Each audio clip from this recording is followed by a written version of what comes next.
ഇന്ന് ഞാനിവിടെ തയ്യാറാക്കാൻ പോകുന്നത് ബീഫ് കട്ട്ലറ്റാണ്.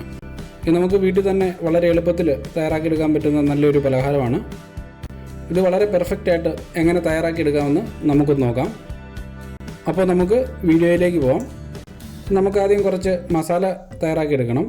അതിനായിട്ട് ഞാൻ കുറച്ച് ഇഞ്ചി ഇവിടെ എടുത്തിട്ടുണ്ട്. ഏകദേശം ഒരു 1 ഇഞ്ച് വലുപ്പത്തിലെടുത്താൽ മതിയാവും. അതിനുശേഷം എരിവിനാവശ്യമായ പച്ചമുളക്, ഞാനൊരു 3 പച്ചമുളക് എടുത്തിട്ടുണ്ട്. കുറച്ച് കറിവേപ്പില, 1 ടീസ്പൂൺ കുരുമുളക്, 1 ടീസ്പൂൺ പെരിഞ്ജീരകം. അപ്പോൾ നമുക്കിതെല്ലാം കൂടെ നന്നായിട്ടൊന്ന് ചതച്ചെടുക്കാം. ഇപ്പോൾ ഇത് നന്നായിട്ട് ഇവിടെ ചതച്ചെടുത്തിട്ടുണ്ട്. ഇനി നമുക്കിത് ബീഫിലേക്ക് ചേർത്ത് കൊടുക്കണം. അപ്പോൾ ഞാനിവിടെ ഒരു 1/2 കിലോ ബീഫാണ് എടുത്തിട്ടുള്ളത്. അത് പശലൊക്കെ കളഞ്ഞ് നല്ല നീറ്റാക്കി എടുത്തിട്ടുണ്ട്. അപ്പോൾ അത് ഞാൻ ഈ കുക്കറിലോട്ട് ചേർത്ത് കൊടുത്തിട്ടുണ്ട്.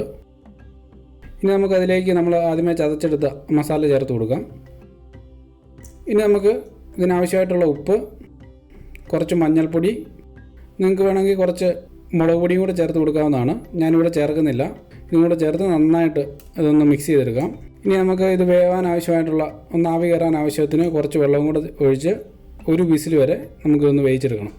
ഇപ്പം നമുക്കിതൊന്ന് തുറന്ന് നോക്കാം. ഇത് ഏകദേശം ഒരു 40 to 50% വെന്ത് കഴിഞ്ഞു. ഇതിൽ കുറച്ച് വെള്ളമുണ്ട്. നമുക്കിത് നന്നായിട്ടൊന്ന് വറ്റിച്ചെടുക്കണം. ഇല്ലെങ്കിൽ നിങ്ങളിതൊന്ന് ഡ്രെയിൻ ചെയ്തെടുത്താൽ മതിയാവും. ഇനി നമ്മൾ ഈ കഷ്ണങ്ങളൊക്കെ ഒന്ന് തണുത്ത് കഴിയുമ്പോൾ നമുക്കിതൊന്ന് മിക്സിയിൽ ഇതുപോലെ ഒന്ന് നന്നായിട്ടൊന്ന് പൊടിച്ചെടുക്കാം. അപ്പോൾ തീരെ അങ്ങോട്ട് പൊടിഞ്ഞു പോകാതെ ഇതുപോലെ ഒന്ന് കുറച്ച് നാരായിട്ട് കിടക്കുന്ന രീതിയിൽ വേണം മിക്സിയിൽ അടിച്ചെടുക്കാനായിട്ട്. ഇനി ഒരു ചട്ടി വെച്ച് നമുക്കതിലേക്ക് 2 ടീസ്പൂൺ വെളിച്ചെണ്ണ ചേർത്ത് കൊടുക്കാം. ഇനി എണ്ണയൊന്ന് ചൂടായി കഴിയുമ്പോൾ നമുക്കതിലേക്ക് 1 ടേബിൾ സ്പൂൺ ഇഞ്ചി ചതച്ചത് ചേർത്ത് നന്നായിട്ടൊന്ന് മൂപ്പിക്കാം. അപ്പോൾ എണ്ണ ഒഴിക്കുമ്പോൾ ഒരുപാടൊന്നും കൂടിപ്പോകരുത്. ഇപ്പോൾ നമ്മുടെ ഇഞ്ചിയൊക്കെ ഒന്ന് മൂത്ത് വന്നിട്ടുണ്ട്.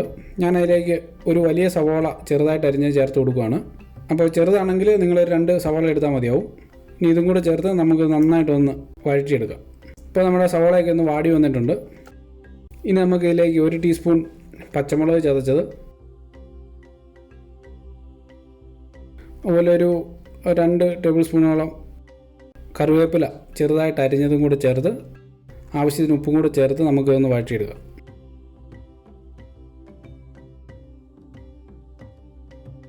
ഇനി നമുക്കിതിലേക്ക് പെരിഞ്ജീരകം പൊടിച്ച് 1 ടീസ്പൂൺ, കുരുമുളക് പൊടി 1 ടീസ്പൂൺ, ഗരം മസാല 1 ടീസ്പൂൺ ഇത്രയും ചേർത്ത് ഇതിൻ്റെ പച്ചമണം മാറുന്നോടം വരെ നമുക്ക് നന്നായിട്ടൊന്ന് മൂപ്പിച്ചെടുക്കണം. ഇപ്പോൾ നമ്മുടെ പൊടികളൊക്കെ നന്നായിട്ട് മൂത്ത് വന്നിട്ടുണ്ട്. ഇനി നമുക്ക് ഇതിലേക്ക് ഉരുളക്കിഴങ്ങ് ചേർത്ത് കൊടുക്കണം. അപ്പോൾ ഞാനൊരു 350 ഗ്രാമോളം ഉരുളക്കിഴങ്ങ് വേവിച്ച് ഉടച്ചു വെച്ചിട്ടുണ്ട്. അതിലൊരു 300 ഗ്രാമോളം ഞാൻ ഇതിലേക്ക് ഇപ്പോൾ ചേർത്ത് കൊടുത്തിട്ടുണ്ട്. ഇനി അതിന് വേണ്ട ഉപ്പും കൂടെ ചേർത്ത് നന്നായിട്ട് ഇതൊന്ന് മിക്സ് ചെയ്തെടുക്കുക. ഇപ്പോൾ ഇത് നന്നായിട്ട് ഇവിടെ മിക്സ് ചെയ്തെടുത്തിട്ടുണ്ട്. ഇനി നമുക്ക് ബീഫ് ചേർത്ത് കൊടുക്കണം. അപ്പോൾ ഞാൻ ഇവിടെ ആദ്യമേ വേവിച്ച് വെച്ചിരിക്കുന്ന ബീഫ് നമ്മൾ ഇതിലേക്ക് ചേർത്ത് നന്നായിട്ട് മിക്സ് ചെയ്യുകയാണ്.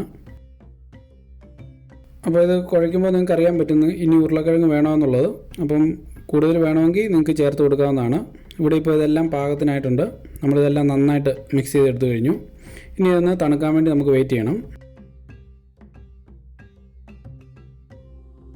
ഇപ്പോൾ നമ്മുടെ ഇറച്ചിയൊക്കെ നന്നായിട്ട് ഇവിടെ തണുത്ത് വന്നിട്ടുണ്ട്. അപ്പോൾ നമുക്ക് ഇതിൽ നിന്ന് കുറച്ചെടുത്ത് ഇതുപോലെ ഒന്ന് ഉരുട്ടിയെടുക്കാം. അതിനുശേഷം നമുക്കിതുപോലെ ഒരു മോൾഡ് എടുത്ത് അതിലേക്ക് നന്നായിട്ടൊന്ന് വെച്ച് പ്രസ് ചെയ്ത് കൊടുക്കുക. അപ്പോൾ ഇത് നന്നായിട്ട് പ്രസ്സായില്ലെങ്കിൽ ഇത് നമ്മൾ വറക്കുമ്പോൾ പെട്ടെന്ന് അത് ഉടഞ്ഞു വരും. അതുകൊണ്ട് നമുക്ക് നന്നായിട്ട് പ്രസ് ചെയ്ത് ഇതുപോലെ സൈഡൊക്കെ ഒന്ന് ഒതുക്കിയെടുക്കാം. അപ്പോൾ നമ്മുടെ കട്ട്ലറ്റ് ഇവിടെ നന്നായിട്ട് ഷേപ്പ് ചെയ്തെടുത്തിട്ടുണ്ട്. അപ്പം പെട്ടെന്ന് നമുക്കിതെല്ലാം ഇതുപോലെ ഒന്ന് ഷേപ്പ് ചെയ്തെടുക്കാം. ഇനിയിപ്പം മോൾഡ് ഇല്ല എന്നുണ്ടെങ്കിൽ നിങ്ങൾക്ക് ഇതുപോലെ ഒരു ഉരുള എടുത്ത് ജസ്റ്റ് ഇതുപോലെ കയ്യിൽ വെച്ച് ഒന്ന് ഷേപ്പ് ചെയ്തെടുത്താൽ മതിയാവും. അത് നിങ്ങൾക്ക് ഇഷ്ടമുള്ള ഷേപ്പിൽ, വട്ടത്തിലോ ഹാർട്ടിൻ്റെ ഷേപ്പിലോ ഏത് രീതിയിൽ വേണമെങ്കിൽ നിങ്ങൾക്ക് ചെയ്തെടുക്കാവുന്നതാണ്. അപ്പോൾ എൻ്റെ കയ്യിൽ റൗണ്ടിലുള്ള മോൾഡ് ഉള്ളതുകൊണ്ട് ഞാൻ അതും കൂടെയൊക്കെ ചെയ്തെടുക്കുന്നുണ്ട്.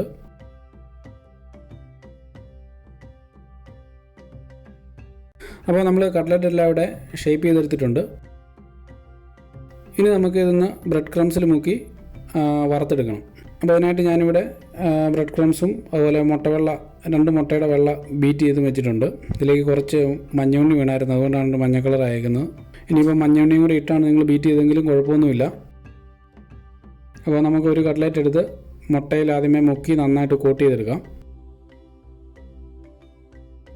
അപ്പോൾ എല്ലാ സൈഡിലുമായി. അതുപോലെ എക്സസ് ആയിട്ടുള്ളത് നമുക്കൊന്ന് ജസ്റ്റ് ഒന്ന് കുടഞ്ഞ് കളഞ്ഞതിന് ശേഷം നമുക്ക് ഇതുപോലെ ബ്രെഡ് ക്രംസിലേക്ക് ഇട്ട് കൊടുക്കാം.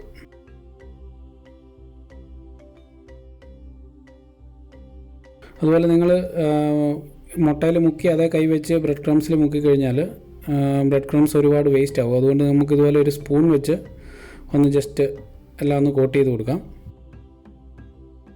അതിനുശേഷം നമ്മൾ കൈ ഒന്ന് തുടച്ചതിന് ശേഷം നമുക്ക് കൈ കൊണ്ട് ഇതിൻ്റെ എക്സസ് ആയിട്ടുള്ള പൊടിയൊന്ന് ജസ്റ്റ് ഇതുപോലെ ഒന്ന് കൊട്ടിക്കളഞ്ഞ് നമുക്ക് മാറ്റി വെക്കാം. അപ്പോൾ അതുപോലെ നമ്മളിത് എല്ലാ സൈഡും നന്നായിട്ട് ബ്രെഡ് ക്രംസ് കോട്ടായെന്നുള്ള ഉറപ്പ് വരുത്തണം. ഇല്ലെങ്കിൽ വറുത്തെടുക്കുമ്പോൾ അത് പൊടിഞ്ഞു പോകും. അപ്പോൾ അങ്ങനെ വരാതിരിക്കാൻ വേണ്ടിയിട്ട് കറക്റ്റ് അത് ചെയ്തെടുക്കാം. ഇപ്പോൾ നമ്മളിവിടെ ഇതെല്ലാം നന്നായിട്ട് കോട്ട് ചെയ്തെടുത്ത് കഴിഞ്ഞു. ഇനിയിപ്പോൾ നമ്മൾ എണ്ണയിലോട്ടിട്ട് വറക്കാൻ പോവുകയാണ്. അപ്പോൾ അതിന് മുന്നേ ഒന്ന് ജസ്റ്റ് ഇതുപോലെ ഒന്ന് കൊട്ടിയതിന് ശേഷം നമുക്ക് എണ്ണയിലോട്ട് ചേർത്ത് കൊടുക്കാവുന്നതാണ്. അപ്പോൾ നമുക്ക് എണ്ണ ചൂടാക്കാം. അപ്പോൾ ഞാനിവിടെ സൺഫ്ലവർ ഓയിലാണ് എടുത്തേക്കുന്നത്. അപ്പോൾ എണ്ണയൊക്കെ നന്നായിട്ട് ഇവിടെ ചൂടായിട്ടുണ്ട്. അപ്പം ഒരു അടികുഴിയുള്ളൊരു പാത്രത്തിൽ ഇതുപോലെ എണ്ണ ചൂടാക്കി നമുക്ക് അതിലേക്ക് ഓരോ കട്ട്ലറ്റ്സും ചേർത്ത് കൊടുക്കാം. അതുപോലെ നമ്മൾ ശ്രദ്ധിക്കേണ്ട ഒരു കാര്യം, കട്ട്ലറ്റ്സ് എപ്പോഴും മുങ്ങിക്കിടക്കുന്ന രീതിയിൽ വേണം എണ്ണ ഒഴിച്ചു കൊടുക്കാനായിട്ട്. അല്ലെങ്കിൽ കട്ട്ലറ്റ് എണ്ണ നിൽക്കുന്ന ഭാഗം വെച്ച് പൊട്ടിപ്പൊടിഞ്ഞു പോകാൻ ചാൻസ് ഉണ്ട്. അപ്പോൾ അതുകൊണ്ട് കട്ട്ലറ്റ്സ് എപ്പോഴും ഇതുപോലെ എണ്ണ മുങ്ങിക്കിടക്കാൻ പാകത്തിന് എണ്ണ ഒഴിച്ചു കൊടുക്കണം. അപ്പോൾ ഇനി നമുക്കിതൊന്ന് മറിച്ചിട്ട് കൊടുക്കാം. അപ്പോൾ നമുക്കിത് ഓരോന്നോരോന്ന് വളരെ പതുക്കെ മറിച്ചിട്ട് കൊടുക്കണം, ഉടഞ്ഞു പോകാതെ. അതുപോലെ ഇടയ്ക്കിടയ്ക്ക് നമുക്ക് ഇതുപോലെ തന്നെ ഒന്ന് മറിച്ചിട്ട് എല്ലാം ഒരേ രീതിയിൽ തന്നെ ഒരേ കളറിൽ ഒന്ന് വറുത്തെടുക്കാം. അതുപോലെ നമ്മൾ കട്ട്ലറ്റ് ഇട്ട് കൊടുത്തതിന് ശേഷം എണ്ണയൊന്ന് മീഡിയം ഫ്ലെയിമിൽ വെച്ചാൽ മതിയാവും. ഇപ്പോൾ നമ്മുടെ കട്ട്ലറ്റൊക്കെ ഇവിടെ വെന്ത് നല്ല ഗോൾഡൻ ബ്രൗൺ കളറായിട്ടുണ്ട്. ഇനി നമുക്കിത് കോരി മാറ്റാം.